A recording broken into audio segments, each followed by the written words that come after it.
नवोदयन थे। इसके साथ ही बनारस के जो कमिश्नर रहे वो भी नवोदयन, कानपुर के कमिश्नर श्रीमान राजशेखर जी वो भी नवोदयन थे। अभी वर्तमान में जो हमारे मुख्यमंत्री जी के जो निजी सचिव हैं श्रीमान भरत यादव जी वो भी नवोदय परिवार से, वो भी बड़े IAS अधिकारी। तो आप देखेंगे कि हर क्षेत्र में, ये तो प्रशासनिक क्षेत्र की बात करी, एम्स में, बड़े बड़े मेडिकल कॉलेज में, बड़े बड़े शिक्षा के क्षेत्र में, शोध के क्षेत्र में, साइंस में, रिसर्च में, औद्योगिक क्षेत्र में, व्यवसाय में, हर क्षेत्र में नवोदय परिवार की छाप है और वो अपने क्षेत्र में एक बड़ा कीर्तिमान रच रहे हैं और एक अद्वितीय कार्य अपने क्षेत्र में कर रहे हैं। ये कहीं ना कहीं हम लोगों के लिए हम लोगों को इससे ऊर्जा मिलती है, इससे कहीं ना कहीं हम लोगों को कहीं पे भी अकेलापन महसूस नहीं होता है। हम लोगों को एक प्रेरणा भी मिलती है कि हम लोगों को भी कुछ अच्छा करना चाहिए। आपको बताऊं, राजनीतिक क्षेत्र में भी श्रीमान दर्शन चौधरी जी जो सांसद है नर्मदापुरम से, वो भी नवोदय परिवार से। इसके साथ ही गुजरात के हेमांग जोशी जी वो भी नवोदय परिवार के हैं जो अभी सांसद हैं। इसके साथ ही बिहार में और अन्य राज्यों में भी, राजनीतिक क्षेत्र में भी नवोदय परिवार के लोग एक शीर्ष पे एक उनका स्थान है और वो अपना नवोदय परिवार का नाम रोशन कर रहे हैं। साथ ही सामाजिक क्षेत्र में बहुत अच्छा कार्य कर रहे हैं।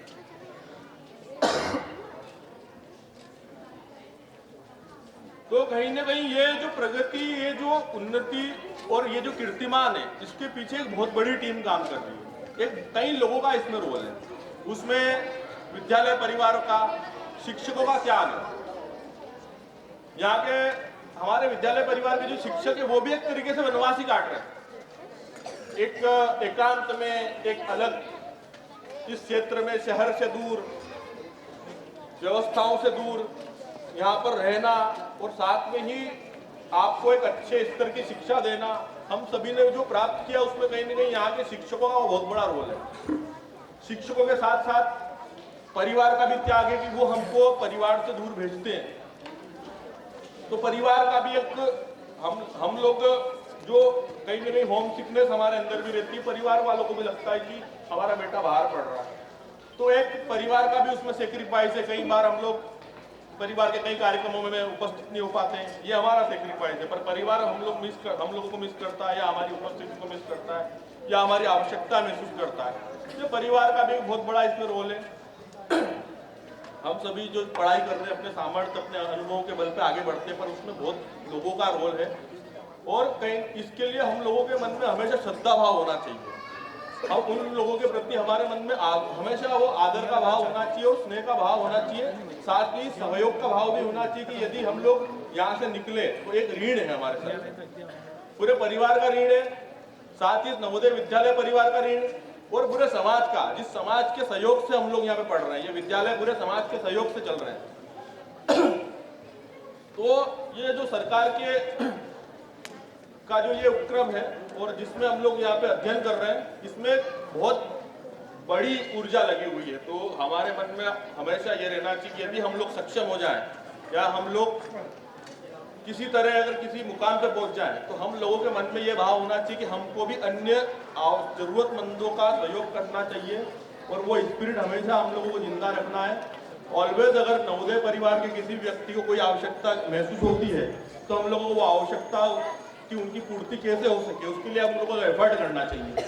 तो JNV एलुमनाई एसोसिएशन आपको बताना चाहूँगा कि पिछले कुछ वर्षों से अनऑफिशियली हम लोग काम कर रहे थे, पर इस वर्ष ऑफिशियली ये नवोदय विद्यालय एलुमनाई एसोसिएशन भी फॉर्म हो गया है और हम लोग चाहते हैं कि जो गैप स्टूडेंट्स के बीच में, टीचर्स के बीच में, नवोदय परिवार के बीच में और जो और पेरेंट्स के बीच में, ये पूरी गैप कहीं ना कहीं इस गैप को हम लोगों को दूर करना है। कम्युनिकेशन गैप नहीं रहना चाहिए। रिसेंट में ही एक स्टूडेंट 2025 पास आउट रहे तो उनका आकस्मिक निधन किसी बीमारी के चलते हो गया और युवराज भैया हमारे जो एलुमनाई एसोसिएशन के जो अध्यक्ष है, उन्होंने जो वो उनके घर पे गए थे तो उन्होंने देखा कि वहां पर जब उनके पिताजी से चर्चा हुई, परिवार से चर्चा हुई, तो समझ में आया कि कहीं न कहीं एक अच्छे इलाज के अभाव में उसकी डेथ हो गई। तो ये इलाज का अभाव कहीं ना कहीं मार्गदर्शन का भी अभाव था। कहीं ना कहीं नवोदय विद्यालय परिवार से उन्होंने संपर्क नहीं किया या किसी से बातचीत नहीं की। हो सकता है कि हम लोग सहयोग कर सकते होगा।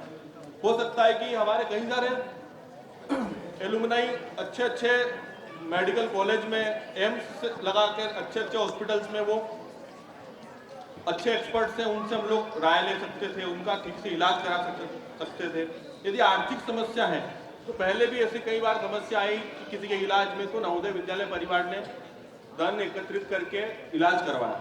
तो ये सारी जो बातें हैं, जो समस्या है, इनका उपाय जो है वो कहीं ना कहीं कम्युनिकेशन है। और मैं चाहता हूँ कि नवोदय विद्यालय एलुमनाई इस परिवार के साथ में आप सभी लोगों का संवाद होता रहे और एक सहज संवाद होता रहे।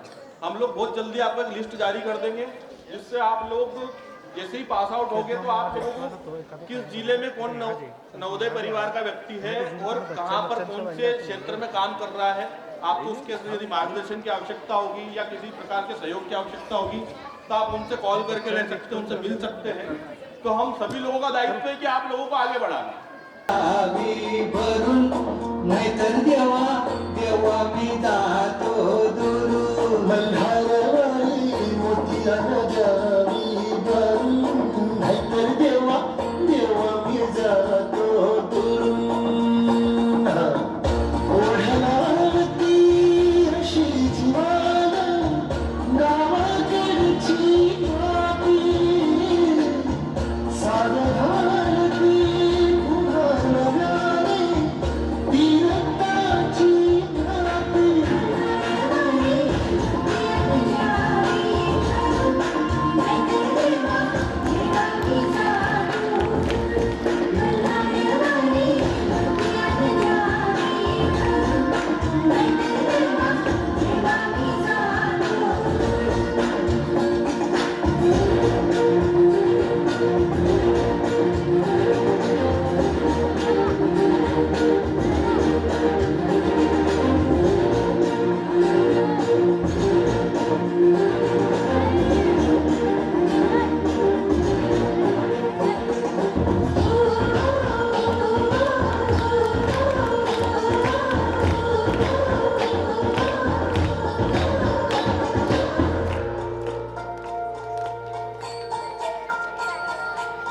गडजे दुरीचे आम्ही रहिवासी गडजे दुरीचे आम्ही रहिवासी देवाचा झेंडा वळखला दुरून मोतिया नजावी भरून नाहीतर देवा देवा मी जातो दूर दूर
दुष्ट बंधनातला अनघावाय खाय खाय दैत्य मातला अनसंपुदेत काळ दुष्ट बंधनातला हातात त्रिशूळ तू हातात आई घे पडतेच आज संबळाले आणि अंबाबाई गोंधळाले अंबाबाई गोंधळाले तुळजाभवानी गोंधळाले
तुळजाभवानी गोंधळाले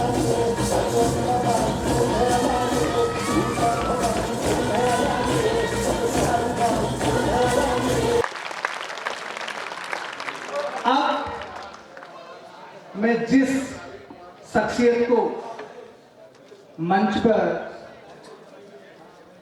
आमंत्रित करने जा रहा हूं उनके लिए चंद पंक्तियां हैं कि कुछ विशिष्ट अतिथि इस तरह असर कर जाते हैं, टूटे हुए शीशों में भी साबुत नजर आते हैं। हालांकि मिलते हैं वो बहुत कम समय के लिए, मगर जीवन भर के लिए दिल में उतर जाते हैं। माता को प्रणाम करते हुए, भारत माता के चरणों में नमन करते हुए, हमारी बच्चियाँ जो यहाँ पर बैठी हैं उनको प्रणाम करते हुए, हमारे स्कूल के जो बच्चे यहाँ पर शिक्षा अर्जित करने आए उनको प्रणाम करता हूँ और मातृशक्ति यहाँ विराजित थी उनको प्रणाम करता हूँ। आज हमारे बीच में जितने भी पूर्व छात्र आए हैं और जिनका मिलन समारोह, उनके लिए एक जोरदार ताली बजाओ कि वो अपना अनुभव यहाँ पर लेने आए हैं, उनको मैं प्रणाम करता हूँ। आज हमारे बीच में आपके जैसे स्कूल में शिक्षा अर्जित कर जो न्यायाधीश बने हैं, साकेत जी सर वो विराजित हैं। न्यायाधीश मतलब जज महोदय, उनके लिए जोरदार ताली बजाओ कि आज हमारे बीच में यहाँ विराजित हैं, क्योंकि आप जैसे वो पढ़ाई करते करते आज वो हमारे बीच में आज अतिथि के रूप में यहाँ विराजित, उनको मैं प्रणाम करता हूँ। मेहता जी भी यहाँ पर विराजित हैं, बैंक में आप सर्विस करते हैं, उनको प्रणाम। आज हमारे बीच में नगर परिषद के अध्यक्ष आदरणीय मनोज जी शुक्ला जी, हमारे मंडल के अध्यक्ष जितेंद्र बामिया जी, यहाँ के प्रिंसिपल महोदय जो अभी उनसे कुछ चर्चा हुई है, उनके लिए भी जोरदार ताली बजाएं कि आपके प्रिंसिपल महोदय। आदरणीय तहसीलदार महोदय सिन्हा साहब यहाँ विराजित हैं। हमारे बहुत ही अच्छे मित्र भाई, छोटे भाई श्यांश जी मंडोई जी के लिए जोरदार ताली बजाएं कि वो लगातार उत्साह जो युवा शक्ति है उनको प्रेरित करने का काम करते हैं। मैं पूरी टीम को बधाई देता हूँ, शुभकामनाएं देता हूँ। जितने भी यहाँ पर हमारे शिक्षक जो हमें मार्गदर्शन देते हैं और बच्चों को पढ़ाते हैं, उनको भी प्रणाम करते हुए सभी शिक्षकों को प्रणाम करता हूँ। अब 2-3 बातें अगर मैं आपसे बोलूँ, आप जैसे 5 विकासखंड से मतलब ब्लॉक से यहाँ पर आते हैं। सीतामऊ ब्लॉक से कौन कौन है? सीतामऊ, अच्छा। गरोड़ से कौन कौन है? भानपुरा से, मंदसौर से, मल्हारगढ़ से। अब बाकी कौन बचा? नहीं, वो आ गया ना ब्लैक रोड, हैं? दलोदा। अच्छा, शामगढ़ से, दलोदा से कौन कौन है? शामगढ़ से नहीं, ब्लॉक मतलब कि वो उसमें सब आ गए थे। रोड में शामगढ़ भी आ गया था, दलोदा मंदसौर में आ गया था, तो ये ब्लॉक। चलो, जो भी बच्चे यहाँ पर हैं उनके लिए जोरदार ताली, सब एक दूसरे के लिए ताली हो। बहुत बहुत स्वागत। अच्छा, एक बात बताओ, ये बच्चे बेटी है, पढ़ने में किस किस को मजा आता है? ये बच्चे आप भी बताओ, पढ़ने में किस किस को मजा आता है? बाकी को नहीं आता? पढ़ने में मजा आता है? ये लड़कियों को, लड़कों को पढ़ने में मजा आता है? नहीं सर, ये सीधा हाथ खड़ा करो ना। अच्छा, मस्ती करने में किसको मजा आता है? अच्छा, अब दो ही टीमों के लिए एक दूसरे के लिए ताली बजाओ। बिल्कुल, बहुत बढ़िया। अच्छा, पढ़ाई क्यों की जाती? पढ़ाई क्यों करते हैं? पढ़ाई क्यों कर रहे हैं? पढ़ाई करने का कारण क्या है?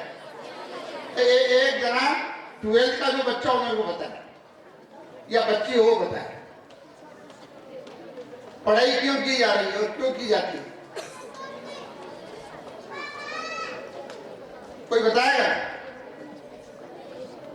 हाँ, बताओ बेटा। सर, अपना भविष्य उज्जवल करने के लिए और कुछ पैसे जो अपन लाइफ सर्वाइव कर सके उसके लिए, पर्सन बनने के लिए, एक अच्छा इंसान बनने के लिए। एक अच्छा इंसान बनने के लिए जोरदार ताली बजाओ। अच्छा, पढ़ाई किसके काम आती है? अपने के दूसरे के? अपने भी हो। अब एक बात बताओ, ये 2-3 बातें इसलिए कर रहा हूं कि पढ़ाई क्यों की जाती है, पढ़ाई किसके काम आती है। एक बात तो ये हो गई। दूसरी बात है कि पढ़ाई के साथ साथ और क्या क्या बात आपको याद होना चाहिए। संस्कृति, अपनी परंपराएं जानते हो क्या होती है? परंपरा का अर्थ जानते हो? संस्कृति का अर्थ जानते हो? अभी ये महाराज की बच्ची आई, अभी सबने बहुत अच्छा संचालन में गणेश जी का नाम दिया। महाराज की संस्कृति का ऊपर उन्होंने जो यहाँ पर नृत्य करा है वो महाराज की संस्कृति है। अब ऐसी पढ़ाई के, देखो मैं बताऊं, पढ़ाई से आपको कलेक्टर बन जाओगे, कमिश्नर बन जाओगे, मंत्री बन जाओगे, मुख्यमंत्री बन जाओगे। हम पढ़ाई के साथ साथ एक बच्चे को ऑलराउंडर बनना पड़ता है। क्या बनना पड़ता है? ऑलराउंडर कैसे बनते हैं? अभी दो, देखो थोड़ा सा उदाहरण बता रहा हूं आपको, सुनना। 2 बच्चे पढ़ के कॉलेज में गए, एक बच्चे को कंपनी, 2 ही बच्चे अच्छा पढ़ते थे, एक के नंबर ज्यादा अच्छे थे और थोड़े दूसरे के कम थे। ठीक है, कंपनी लेने आती है कि इन कंपनी, हमारी कंपनी में ऐसे बच्चे, अच्छे बच्चों को हम जॉब देंगे तो ये हमारी कंपनी में काम करेंगे। जब कंपनी वाले लेने आए तो सेकंड वाले और फर्स्ट वाले में इंटरव्यू लिया तो सेकंड वाले को 32 लाख रुपए साल के देने को तैयार। कितने? 32 लाख सेकंड वाले को, और फर्स्ट वाले को कितने दिए? 12 लाख। कितने दिए? अब सेकंड वाले को 32 लाख क्यों मिले और 12 वाले को, मतलब फर्स्ट वाले को 12 लाख क्यों मिले? क्योंकि वो सेकंड वाला ऑलराउंडर था। वो पढ़ाई रटने के साथ साथ, बहुत से पढ़ाई करते हैं रट के, जो नंबर लाते हैं 99, 98, और उनको पूछा कि दुनिया में क्या चल रहा है, कितने नहीं मालूम। स्वास्थ्य के बारे में, स्पोर्ट्स के बारे में कुछ भी नहीं। और जो सेकंड बच्चा था जिससे जो पूछा उसने पढ़ाई के साथ साथ सभी प्रकार के जवाब उसने दिए। स्पोर्ट्स में नंबर 1 सब में, मतलब उसको ऑलराउंडर प्रदर्शन करने वाला बच्चा था, तो उसको कंपनी 32 लाख रुपए दी और फर्स्ट वाले को 12 लाख। तो एक बच्चे को कैसा होना चाहिए? ऑलराउंडर होने का मतलब है कि आप, अभी मैं पूछूंगा आपको कि हमारे वित्त मंत्री कौन है मध्य प्रदेश के? चलो आप बहुत नवोदय विद्यालय में पढ़ते हैं, बताओ वित्त मंत्री कौन है हमारे? ये जगदीश देवड़ा, ये बताएं। ये छोटी सी बात है, मतलब कि ये जो यहाँ पर शिक्षक हैं, ये उनकी भी जवाबदारी अपनी किताबों की पढ़ाई के साथ साथ अन्य गतिविधियों की भी वो ध्यान रखते होंगे, पर और ध्यान कहीं ना कहीं रखना चाहिए। एक तो ये बात, इस बात का थोड़ा सा ध्यान रखना। स्पोर्ट्स में भी नंबर 1 और जनरल नॉलेज। अभी काय का जमाना है? मोबाइल का। अभी आप घर जाओगे तो मोबाइल का उपयोग किया, भाई इतने दिन तो हमने देखा नहीं मोबाइल, है ना? घर में टीवी और हाथ में मोबाइल का जमाना है। अब एक, आप सब जितने भी बैठे हैं, ये हमारी बहनें भी बैठी हैं, अब एक बात बहुत इसमें बताना चाहूँगा कि मोबाइल आजकल वर्तमान के दौर में जो दूरी अपने परिवार में एक पुत्र और बेटे की दूरी पैदा करने का काम अगर किसी ने करा है तो मोबाइल। सास और बहू की दूरी पैदा करने का काम करा तो मोबाइल। दो भाइयों की बात संवाद कम करा है तो मोबाइल ने। क्यों? पहले स्थान पर है गौरव धनगर 92.83%।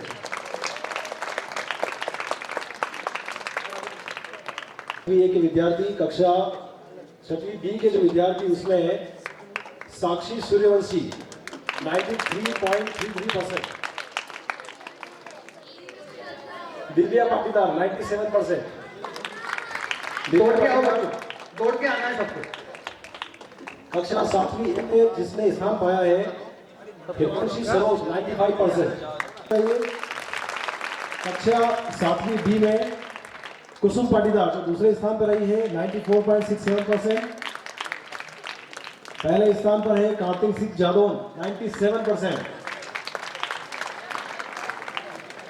कक्षा 8वीं ए में चेतन राय 94.67%।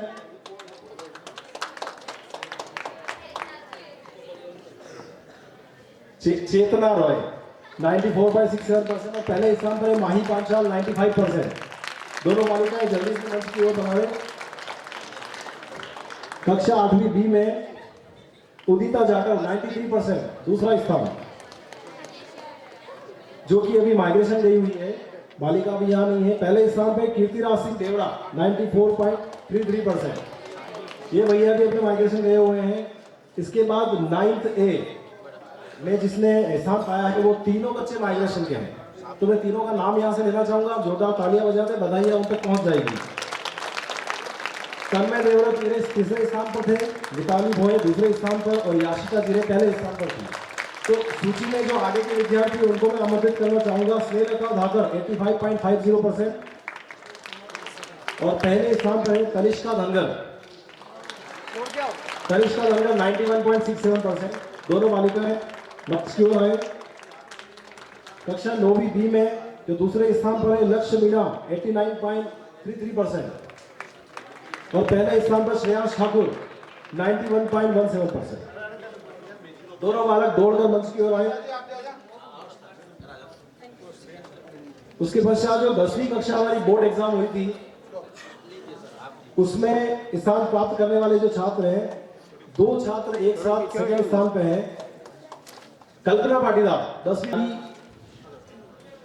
के जो विद्यार्थी कक्षा 11वीं ए, दूसरे स्थान पर प्रियांशी परिहार 91.60% और पहले स्थान पर विशाल कछावा 91.80%।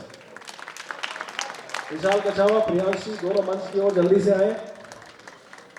कक्षा 11वीं बी में दूसरा स्थान प्राप्त किया है आशु ने 84.2% के साथ और पहला स्थान राजपाल सिंह 88.2%। दौड़कर मंच की ओर आए।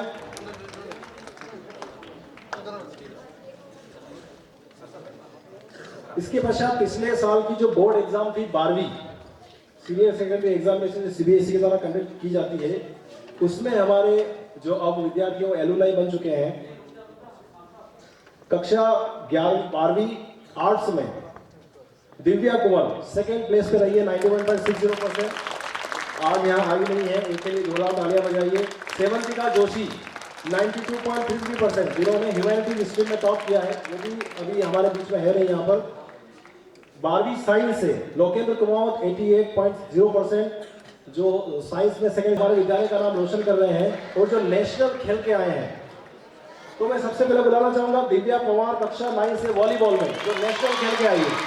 दिव्या दौड़ के स्पोर्ट्स की तरह आना है आपको। उसके पश्चात कार्तिक चावड़ा बास्केटबॉल नेशनल, कार्तिक चावड़ा। उसके पश्चात है बिट्टू सिंह एथलेटिक्स नेशनल, दौड़ के आओ बिट्टू। विशाल कछावा कक्षा 12 से क्रिकेट में नेशनल खेल के आए हैं, विशाल कछावा। विशाल दौड़ के वहीं से। आराधना शर्मा कक्षा 10वीं एथलेटिक्स, नया जो SGFI student games federation of India, वो खेल के आए हैं, जिन्होंने नेशनल भी खेला है। मेरे चंद्रशेखर ताइक्वांडो कक्षा 12 से, चंद्रशेखर जिन्होंने ताइक्वांडो गेम में नेशनल खेला है और उसके ऊपर SGFI में भी वो खेल के आए हैं। विद्यालय परिवार की ओर से उनको बहुत बहुत बधाई। दौड़कर मंच की ओर आए कि वो हमारे बच्चों का उत्साहवर्धन कर रहे हैं। और सारे विद्यार्थी जिन लोगों ने यहाँ पुरस्कार प्राप्त किए उनको भी बहुत बहुत शुभकामनाएं। भविष्य में ये आपको प्रेरणा देगा। और जिनको पुरस्कार नहीं भी मिले हैं वो भी नवोदय में आज इसको नाम दिया है करियर पॉडकास्ट, जो कि आपके करियर के लिए बहुत ही सहायक होगा। आज हमारे साथ जो सम्मानित अतिथि हैं श्री विनीत जी साकेत जज साहब सीतामऊ कोर्ट से, तहसीलदार साहब श्री मोहित जी सीनम साहब। तो सर मैं सीधा ही आपसे वार्तालाप शुरू करता हूँ।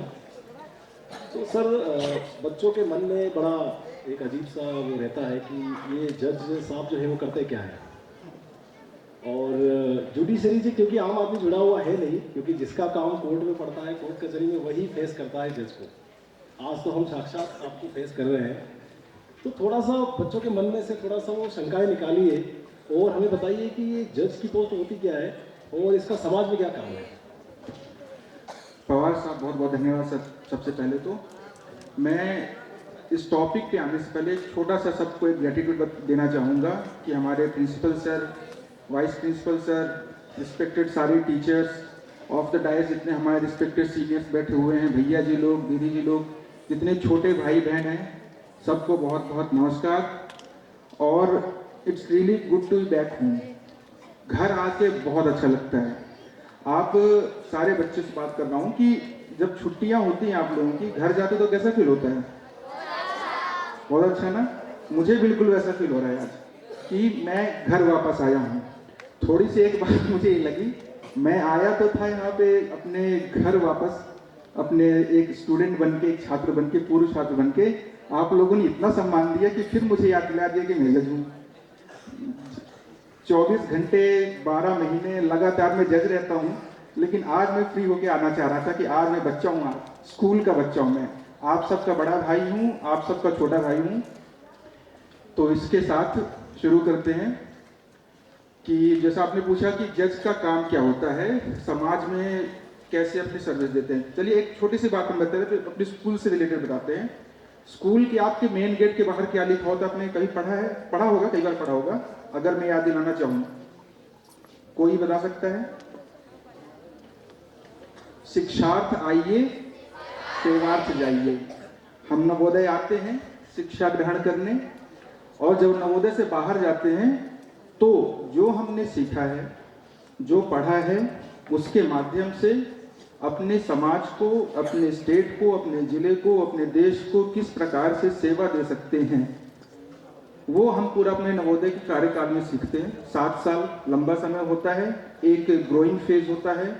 हमारे स्कूल के, जब मैं दीवा नवोदय में था, बताया आप भैया लोगों ने कि 2010 में पास आउट हुआ हूँ। जब मैं स्कूल गया था तो हमारे पीटी के टीचर थे, तो हमेशा एक बात कहा करते थे कि यहाँ के बच्चे आते पता कैसे हैं? ऐसे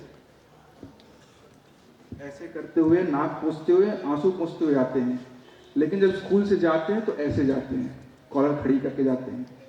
इसका मतलब उस टाइम पे छोटे थे, समझ में आता नहीं था, लेकिन जब स्कूल से निकले, बाहर गए, तब हमें समझ में आया कि सर ने हंसी मजाक में कितनी बड़ी बात कही थी। जब आप सभी स्कूल आते हैं, नवोदय आते हैं, तो घर से छोड़ के आते हैं, ऑब्वियस सी बात है, मम्मी पापा की याद आती है, रोना आता है, नाक बहती है। लेकिन जब हम स्कूल से निकलते हैं तो ओवरऑल पर्सनालिटी का डेवलपमेंट हो जाता है, आप स्मार्ट बच्चे बन के निकलते हैं। आप सब के सब एक जिले, मंदसौर जिले के क्रीम हैं। आप लोगों ने एग्ज़ाम क्वालिफाई किया है, यहाँ एग्ज़ाम क्लियर करके यहाँ पहुँचे हैं, तो जिले के सबसे बड़ी क्रीम है। यही कंपटीशन की भावना ज़िंदगी भर रखिए। स्कूल से निकलेंगे तो आपको जो कॉलेज में पढ़ना है, जिस कॉलेज में पढ़ना है, उसके लिए फाइट करिए। कॉलेज निकलने के बाद जो पाथ आप चूज़ करना चाहते हैं उसके लिए संघर्ष करिए, मेहनत करिए। 85%, 95% मेहनत होता है, 5% लक होता है। मेहनत करने से मत डरिएगा, क्योंकि आपको 7 साल में सिखा दिया जाएगा मेहनत करना। तो मैं अपने बारे में छोटा सा एक बैकग्राउंड बताऊंगा। मैं क्लास 10th में था। उस टाइम पे 10th के बाद स्ट्रीम चूज करनी होती है, आप सबको पता है, आप सबने चूज की है। तो उस समय स्ट्रीम चूज करते समय आपको ध्यान रखना है कि आप करियर किस सब्जेक्ट में बिल्ड करना चाहते हैं, उस हिसाब से स्ट्रीम चूज करिए। जैसा अभी सर ने बताया था कि इंजीनियर, डॉक्टर के अलावा भी बहुत कुछ होता है, तो मेरे ख्याल से मुझे लगा था शायद अब काफ़ी कुछ बदल गया है, लोग अभी और अपॉर्चुनिटीज़ के बारे में, करियर प्रॉस्पेक्ट्स के बारे में सोचते हैं, लेकिन शायद अभी भी थोड़ा बहुत तो है इस बारे में कि डॉक्टर या इंजीनियर, या तो एम्स जाना है या IIT जाना है। हमारे टाइम पे भी था, बिल्कुल भी चीज़ थी कि हमें 10th के बाद ऐसा स्ट्रीम लेना है कि या तो हम डॉक्टर बन जाएं या इंजीनियर बन जाएं। तो मैंने भी चूज़ कर लिया बायोलॉजी, मुझे डॉक्टर बनना था। लेकिन 10th जिस ईयर मैंने पास आउट किया था, तो उस वर्ष में मेरे एक भैया हैं, उन्होंने नेशनल लॉ यूनिवर्सिटी का एग्ज़ाम क्लियर किया था, और वो नेशनल लॉ यूनिवर्सिटी गए थे। मैं जब घर आया तो मेरे बड़े भाई साहब ने पूछा कि क्या करना चाहते हो, क्या बनना है, तो मैंने बहुत नॉनचलेंटली बोला कि डॉक्टर बनना है, डॉक्टर बनेंगे। उस टाइम पे भैया ने मुझे कैलकुलेशन बताया, सबके लिए अप्लाई नहीं करता है, मेरे लिए था, वो अप्लाई किया था, कि भैया ने बताया कि आप डॉक्टर बनने के लिए आपको, हमारे टाइम पे PMT एग्ज़ाम हुआ करता था, अभी होता है नीट होता है। तो आपके परिप्रेक्ष्य में बताते हैं कि नीट का एग्ज़ाम देना होगा आपको। नीट फर्स्ट अटेम्प्ट में क्लियर हो गया तो वेल एंड गुड, हो सकता है सेकेंड अटेम्प्ट देना पड़े, दूसरा अटेम्प्ट देना पड़े। उसके बाद आप अराउंड 16-17 के एज के होते हैं, 2 साल अपन दिए, फिर 5 साल के MBBS वो घुसने के बाद, उसके बाद मास्टर्स किया, MD किया, उसके बाद जाके फुल फ्लेज डॉक्टर बनते हैं। इसमें अराउंड 8-9 साल चले जाते हैं। उसकी अपेक्षा मुझे भैया ने बोला कि आप लॉ की तैयारी करिए।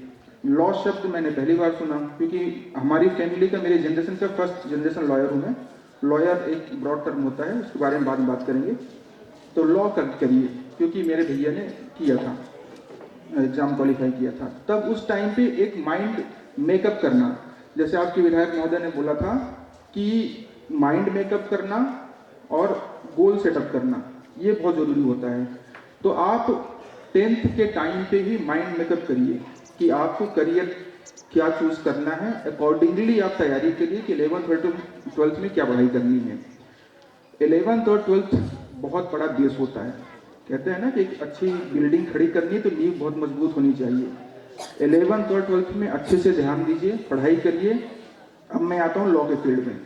अगर आप लॉ के फील्ड में जाना चाहते हैं तो एक आर्ट्स का, आपने बताया कि आर्ट्स यहाँ होता है। आप सर थोड़ा सा इसको आसान और करेंगे कि छात्र जज बनने की शुरुआत कैसे कर सकते हैं? तो वहीं से मैं पहुंच रहा हूं। मैं शुरुआत, देखिए, आपको अपने बेसिक शुरुआत करनी पड़ेगी।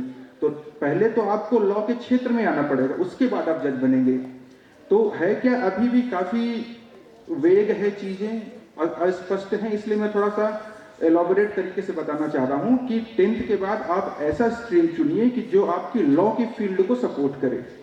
क्योंकि आपने साइंस ले लिया, मैथमेटिक्स ले लिया, ऑब्वियसली आप लॉ चूज कर सकते हैं, लेकिन आपको थोड़ा सा कठिनाई होगी ट्रांजिशन में, क्योंकि आपने 11th और 12th में साइंस पढ़ा है या मैथमेटिक्स पढ़ा है, तो उसके बाद आपके लॉ के सब्जेक्ट्स चेंज हो जाते हैं। इसलिए लॉ पे जाने के लिए आप 10th के बाद ह्यूमैनिटीज़ या आर्ट्स ले सकते हैं। ह्यूमैनिटीज़ में आपके क्या क्या सब्जेक्ट्स होते हैं ह्यूमैनिटीज़ वाले बताइए प्लीज़। जी, हमारे यहाँ पे पॉलिटिकल साइंस है, हिस्ट्री है, इकोनॉमिक्स है। हाँ जी, यही सब्जेक्ट्स होते हैं आपके किसी में, लॉ के फील्ड में। पॉलिटिकल साइंस पढ़नी होती है, सोशियोलॉजी आर्ट्स में आता है, आर्ट्स में आता है ना आपको, उसमें आता है। सोशियोलॉजी समाजशास्त्र होता है, ये पढ़ने होते हैं। फिर सिविक्स होता है, नागरिक शास्त्र होता है, ये चीज़ें। तो आप 11th 12th में आपने ये सब्जेक्ट पढ़ लिए, तो आप समझिए कि आप लॉ के एंट्रेंस में जो पढ़ाई करने वाले हैं उसमें आपका 50% सिलेबस कवर हो जाएगा। नागरिक शास्त्र, सिविक्स और सोशियोलॉजी समाजशास्त्र और पॉलिटिकल साइंस आपने बताया, ये ज्योग्राफी है सर। और ज्योग्राफी मैंने पढ़ा है इसलिए वो आ गया विषय। अच्छा ठीक है। तो ज्योग्राफी भी तो काम आएगी क्योंकि जीके का पार्ट होता है वो। 12th 11th आपने 12th कर लिया इन ह्यूमैनिटीज या आर्ट्स से।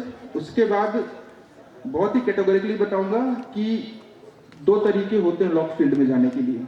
एक होता है LLB, ठीक है, बैचलर ऑफ लॉ। एक होता है BA LLB।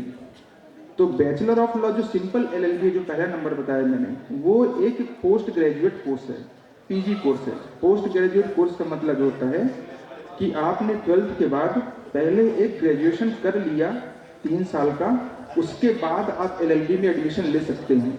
वो भी LLB 3 साल का कोर्स होता है। तो फिर दूसरा जो बताया मैंने BA LLB या BSc LLB या BB LLB होता है। आजकल 5 इयर्स इंटीग्रेटेड कोर्स होते हैं लॉ के फील्ड में ही। तो आपका 1 साल बच जाता है और आप स्पेसिफिकली ऑनर्स के सब्जेक्ट में लॉ कंप्लीट कर सकते हैं 5 साल कोर्स वाला। अब हमने LLB और BLLB देख लिया। इसके बाद अब आपको चूज करना होगा कि आप कॉलेज में कैसे पढ़ना चाहते हैं, किस कॉलेज में पढ़ना चाहते हैं। जो सिंपल अपने जिलों में गवर्नमेंट लॉ कॉलेज होते हैं, शासकीय विश्वविद्यालय होते हैं, वो होते हैं, कॉलेजेस होते हैं, उनमें BLLB कोर्स ऑफर नहीं होता है अभी। उनमें सिंपली LLB होता है और उसका मास्टर्स कोर्स LLM होता है। तो LLB करने के लिए आपको सिंपल कॉलेज तो मिल जाएंगे, लेकिन BA LLB करने के लिए आपको एग्जाम क्वालिफाई करना पड़ता है। आपने कितने लोगों ने क्लैट का नाम सुना है? CLAT common law admission test, सबने सुना है। मैंने भी क्लैट का एग्जाम दिया था अपने स्कूल से, मतलब 2010 में क्रॉस करने के बाद क्लैट का एग्जाम दिया। क्लैट में सिलेक्शन हुआ, फिर मुझे national law university college allot हुआ था। वैसे ही आप भी क्लैट का एग्जाम के लिए प्रिपेयर करिए, कंपटीशन होता है, अच्छी तैयारी करिए। इंग्लिश अच्छी होना बहुत ज़रूरी है। उसके साथ GS मतलब जनरल स्टडीज, जीके जिसको जीके बोलते हैं, सामान्य ज्ञान, वो एक इम्पॉर्टेंट सब्जेक्ट होता है। और इसके अलावा जो सब्जेक्ट होते हैं वो मैंने पहले ही बता दिया आपको कि 11वीं और 12वीं में आप सिविक्स, सोशियोलॉजी, इंग्लिश वगैरह ये कवर कर सकते हैं। क्लैट की तैयारी में यही सब्जेक्ट आएंगे, इसलिए बेहतर है कि 11वीं 12वीं से ही तैयारी करना शुरू कर दें। फिर क्लैट का एग्ज़ाम होगा। क्लैट के एग्ज़ाम के बाद देश में 16 नेशनल लॉ यूनिवर्सिटीज़ हैं, उनकी रैंकिंग बटी हुई है अलग अलग करके। उनमें से कोई कॉलेज आपको अलॉट हो जाएगा। उसमें 5 इयर्स इंटीग्रेटेड कोर्स होता है लॉ का, वो आप कंप्लीट करिए। उसके बाद आप सिविल जज का एग्ज़ाम हाई कोर्ट हर साल कराती है अपने अपने स्टेट की। हम जैसे मध्य प्रदेश में हैं तो हमारे मध्य प्रदेश की हाई कोर्ट, छत्तीसगढ़ के लोग हैं तो छत्तीसगढ़ की हाई कोर्ट, जिस जिस स्टेट के जैसे लोग हैं वहाँ के हाई कोर्ट्स एग्ज़ाम कंडक्ट कराती हैं। कुछ स्टेट्स में PSC एग्ज़ाम कंडक्ट कराती है। तो आप वो एग्ज़ाम टेकअप करिए। एग्ज़ाम क्लियर होने के बाद आप बन जाते हैं सिविल जज। सर मैं इसमें बीच में हाँ जी, एक क्वेश्चन पूछना चाहूँगा कि डायरेक्ट ही जज बन सकते हैं कि पहले लॉयर बन के प्रैक्टिस करनी पड़ती है? हाँ, ये अच्छा क्वेश्चन है क्योंकि रिसेंट डेवलपमेंट है ये।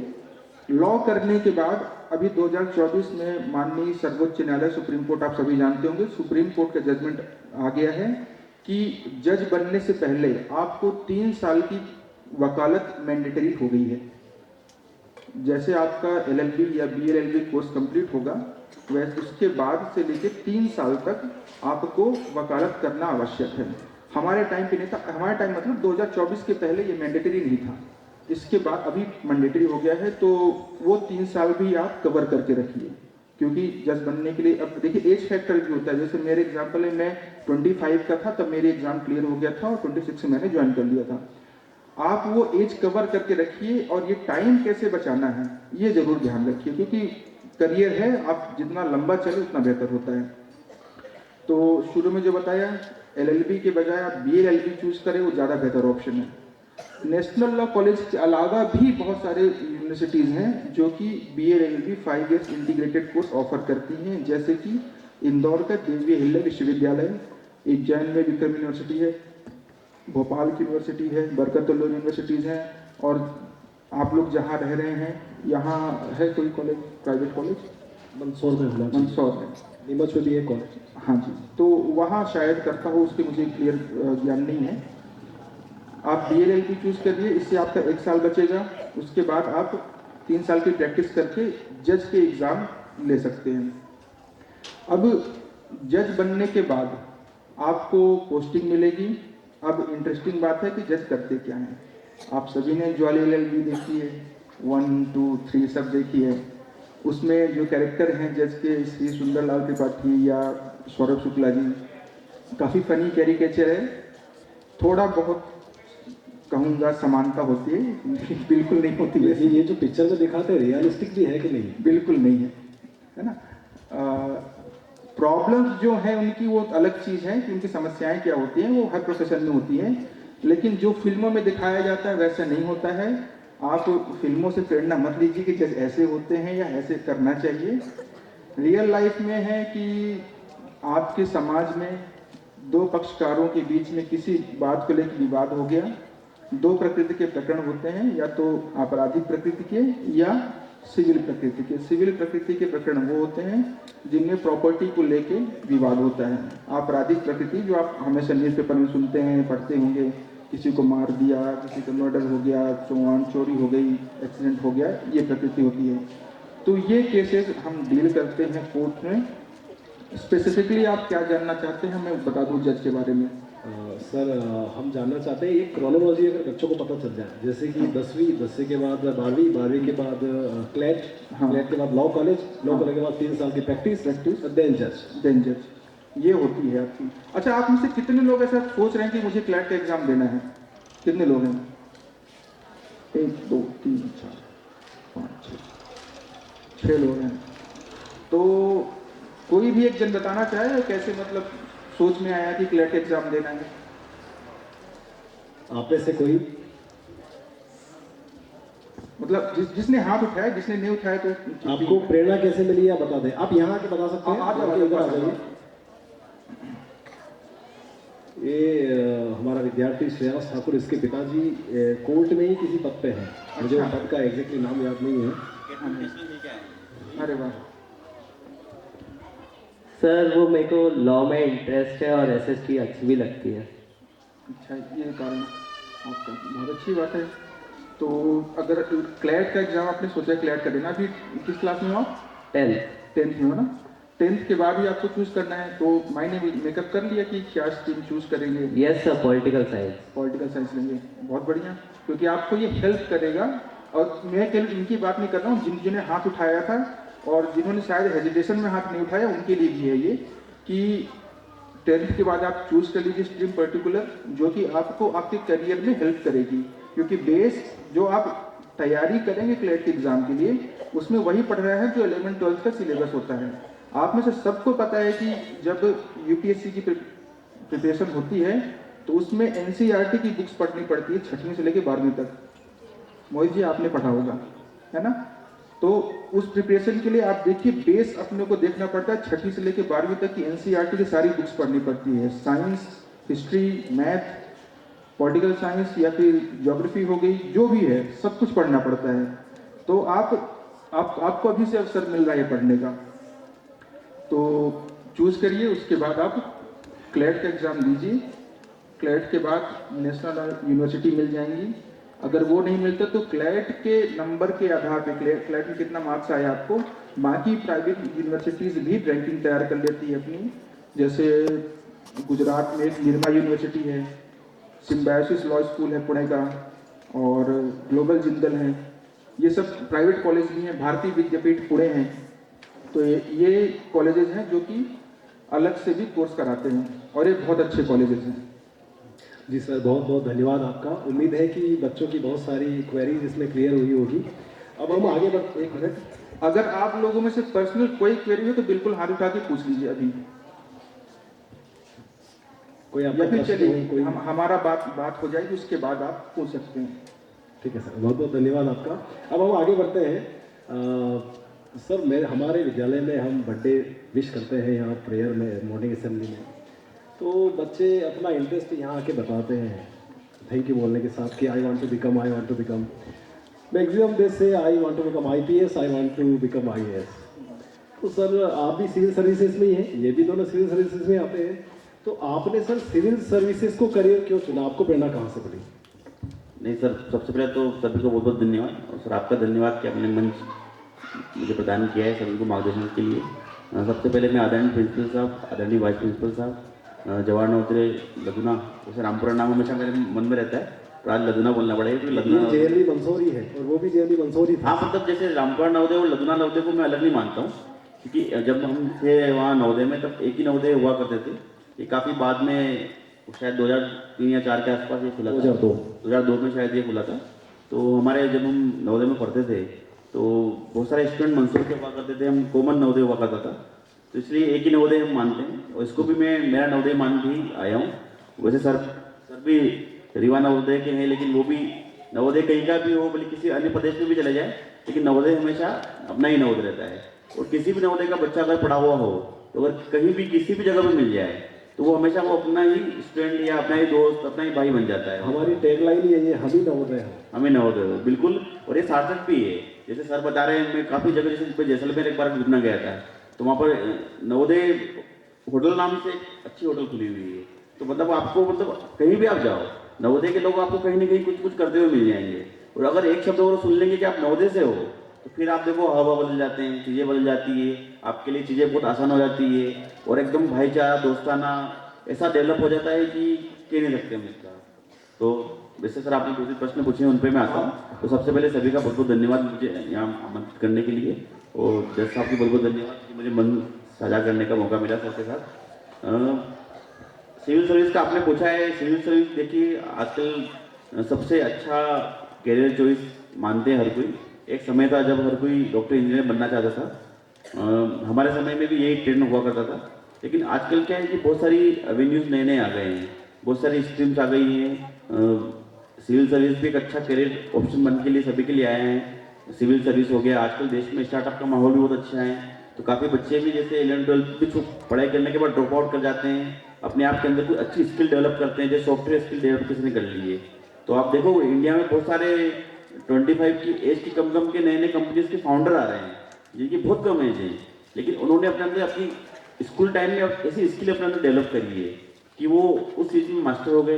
उन्होंने काफ़ी बड़े बड़े स्टार्टअप खोले, जैसे आप स्विगी सुनते हैं, जोमेटो सुनते होंगे आप काफ़ी, या बहुत अच्छे अच्छे से पेटीएम हो गया, या डे लाइफ में बहुत सारे स्टार्टअप हो रहे हैं जो अपने लिए लाइफ आसान बनाते हैं।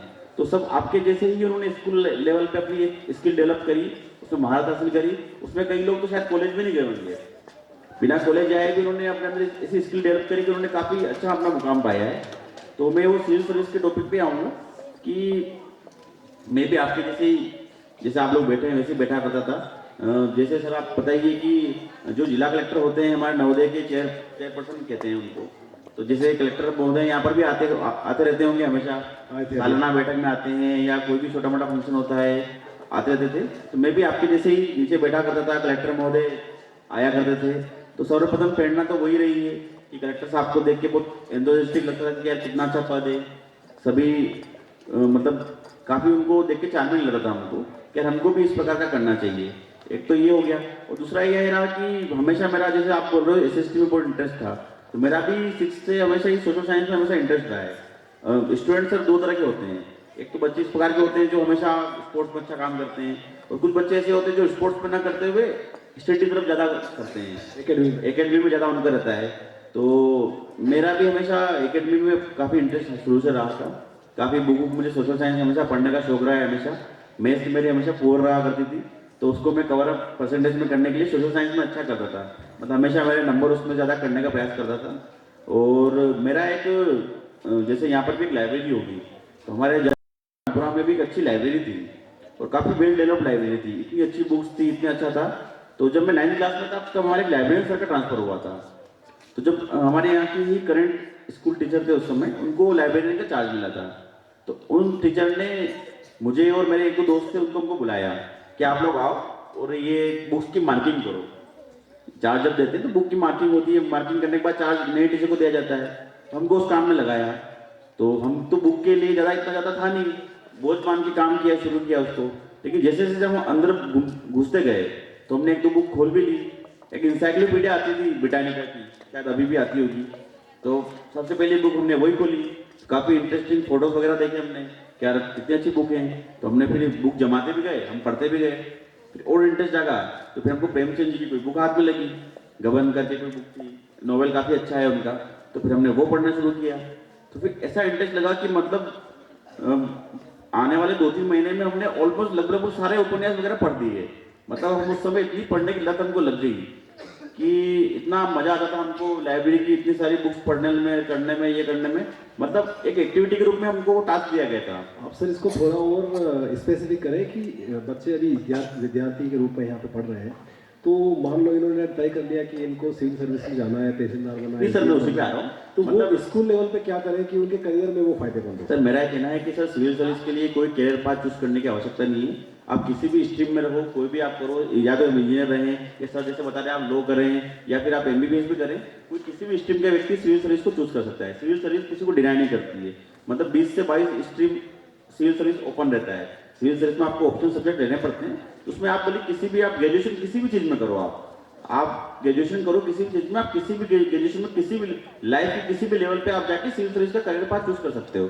पर उस करियर पाथ को अचीव करने के लिए क्या करना है आपको बेस लेवल में थोड़ा वो बताना चाह रहा हूँ कि सर स्कूल लेवल पे अपने अंदर सबसे अच्छी रीडिंग हैबिट सबको डेवलप करनी चाहिए। अगर आपको लगता है कि मुझे करियर पाथ सिविल सर्विस करना है तो आपको काफ़ी पढ़ना पड़ता है। जैसे सर ने भी सिविल जज की परीक्षा दी है तो सर को पता है काफ़ी लंबा पढ़ना पड़ता है, काफ़ी चीज़ें पढ़नी पड़ती है और मल्टीपल चीज़ें पढ़नी पड़ती है। आज तो क्या है कि सर सोशल मीडिया का जमाना है, इन्फॉर्मेशन टेक्नोलॉजी का जमाना हो गया, इन्फॉर्मेशन बोम्बार्डमेंट हो गया है। मतलब पहले हमारा समय जब, अब हमारा समय 2015-16 में हमने तैयारी करी थी, उस समय इतना नहीं था। लेकिन आजकल क्या है कि अनअकैडमी हो गया, इतनी ज़्यादा चीज़ें आ गई हैं कि आप कोई भी चीज़ सर्च करोगे उसके 100 चीज़ें आ गई है। मतलब आपने कोई सर्च किया टॉपिक की प्रेसिडेंट ऑफ इंडिया कैसे चूज किए जाते हैं, कौन सा आर्टिकल है, तो आप उसको आप जैसे सर्च किया तो आपके पास 100 वेबसाइट खुल जाएगी। अब या तो आप 100 वेबसाइट पढ़ो, मतलब इतनी ज़्यादा इन्फॉर्मेशन हो गई कि आदमी सही उसको एनालिसिस नहीं कर पाता है। उतना ही कंपटीशन भी बढ़ गया है। कंपटीशन भी बढ़ गया है। आजकल हर व्यक्ति चाहता है कि सिविल सर्विस करें। तो मेरा जैसे आपसे यही है कि जैसे एक रीडिंग हैबिट मेरी डेवलप हुई थी, तो सिविल सर्विस क्लियर करने के लिए सबसे बड़ा इंपॉर्टेंट चीज़ होती है अपने अंदर हार्ड वर्किंग की कैपेसिटी होनी चाहिए। मतलब सिविल सर्विस आपको निराश बहुत करती है। निराश कैसे करती है कि जैसे पूरा इंडिया अपना कितनी आबादी है, ऑलमोस्ट 150 करोड़ तो हम टच हो गए हैं। हर साल वैकेंसी कितनी निकलती है UPSC की, गिनती की 700-800 निकलती है। तो मतलब कम से कम 10 लाख लोग तो अपनी सेम एज ग्रुप के हमेशा एग्जाम देते हैं, उसको UPSC प्री देते हैं। तो उसके बाद आप मेंस के दोगे, जैसे मैंने UPSC मेंस मैंने दिया है, मैंने UPSC मेंस इंटरव्यू भी दिया है। हालांकि हमको उस समय निराशा हाथ लगी थी, लेकिन आप हर लेवल पे चढ़ते हो।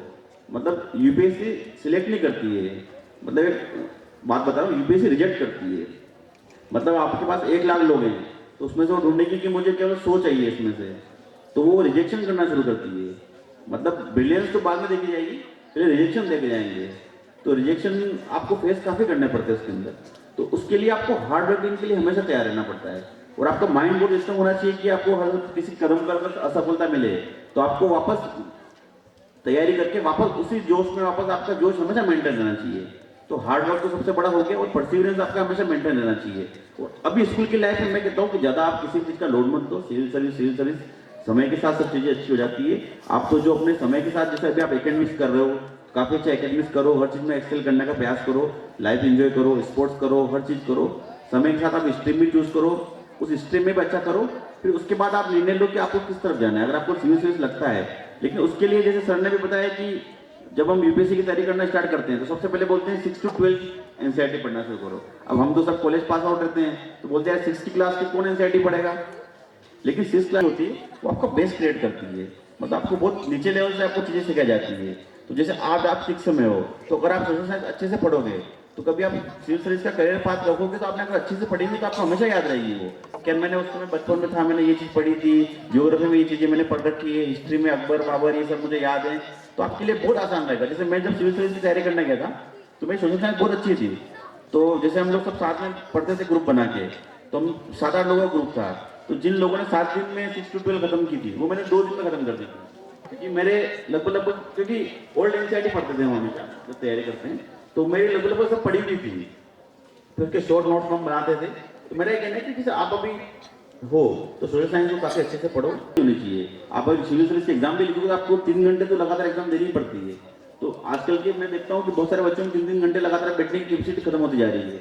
तो अपने अंदर एक तो पढ़ने की कैपेसिटी बिल्डअप करनी पड़ेगी कि आपको अगर नॉवेल पढ़ते हो या कुछ भी बुक्स पढ़ते हो तो आपकी रीडिंग कैपेसिटी काफ़ी अच्छी हो, और उतना ही आपके अंदर हार्ड वर्क करने की कैपेसिटी हो, और उतना ही आप उसको लेके चले आए। ये मेरे को तो इन समरी आप ये कहना चाहते हैं कि हार्ड वर्क तो जरूरी है, उसके साथ हौसला भी जरूरी है, क्योंकि हार्ड वर्क हौसला सबसे ज़्यादा जरूरी है। हौसला सबसे ज़्यादा जरूरी है। हौसला इसलिए जरूरी है कि मैंने आपको बोला यूपीएससी से रिजेक्ट करती है, मतलब 1 लाख लोग दे रहे हैं तो उसके 100 लाख चाहिए, तो मतलब 1 लाख सभी काबिल हैं, ऐसा नहीं काबिलियत किसी के अंदर नहीं है, पर वो रिजेक्ट करना शुरू करते हैं कि आप भी हटाओ, आप हटो, आप हटो। तो मतलब आप काबिल उतने ही हो, लेकिन हो सकता है कुछ चीज़ें ऐसी रही जिसमें आप उस समय नहीं कर पाए, तो आपको वापस पलट के आना है। जैसा बोलते हैं ना कि सांप कभी भी आप सांप को अटैक करो, सांप वापस पलट के वापस फन एक बार और मारता है, तो अपन को हमेशा अपने अंदर ऐसा रहना चाहिए कि हमको वापस पलट के यूपीएससी को वो जवाब देना है कि यार नहीं हम काबिल हैं, हमको उतना आगे बढ़ना है। जी, मुझे उम्मीद है कि बच्चों ने हमारे आपके शब्द बिल्कुल सुने होंगे और वो हौसला रखेंगे, रीडिंग हैबिट्स को डेवलप करेंगे और करियर में आगे बढ़ेंगे। जी, बहुत बहुत धन्यवाद आप दोनों का। धन्यवाद सर आपको मार्गदर्शन प्रदान करने के लिए। तो आज आपके धैर्य की परीक्षा भी है, कार्यक्रम की अंतिम कड़ी में। अब मैं जिनको बुलाने जा रहा हूं, जिनके लिए पूरा स्टाफ अपना परिवार है, ये जितने भी बच्चे हैं इस बगीचे के प्यारे न्यारे फूल हैं, पालक, अभिभावक, सम्माननीय सदस्य हैं, हर एक का ध्यान रखने वाले हमारे प्राचार्य महोदय के लिए 4 पंक्तियां हैं कि शिक्षा की ज्योति, आदर्शों की पहचान, आपसे रोशन है इस विद्यालय का जहान, आदर सहित मंच पे आके स्थान ग्रहण कीजिए। सर, अपने प्रेरक शब्दों से हम सबको आलोकित कीजिए। बड़ी विनम्रता और आदर के साथ में प्राचार्य महोदय को बुलाना चाह रहा हूँ। सर, आप मंच पे आए और हमें आशीर्वाद स्वरूप 2 शब्द कहें। एक बार जोरदार तालियां बच्चों, तालियां जोरदार होनी चाहिए, कम बज रही है। ज्यादा तालियां, ज्यादा भूख, ज्यादा मजा आएगा। सर, खाना खाने के लिए साथ ही साथ निवेदन है मेरे स्टाफ साथियों से, सर आप भी पधारे, सह परिवार पधारे और हमारे अतिथि भी मेस में पधारे। जय हिंद, जय भारत। सभी बच्चे सीधे सीधे मेज में पधारेंगे भोजन के लिए। हमारे अतिथियों से भी निवेदन है कि मेज में पधारे भोजन के लिए, और हमारे सारे एलुमनाई साथी इनसे भी निवेदन है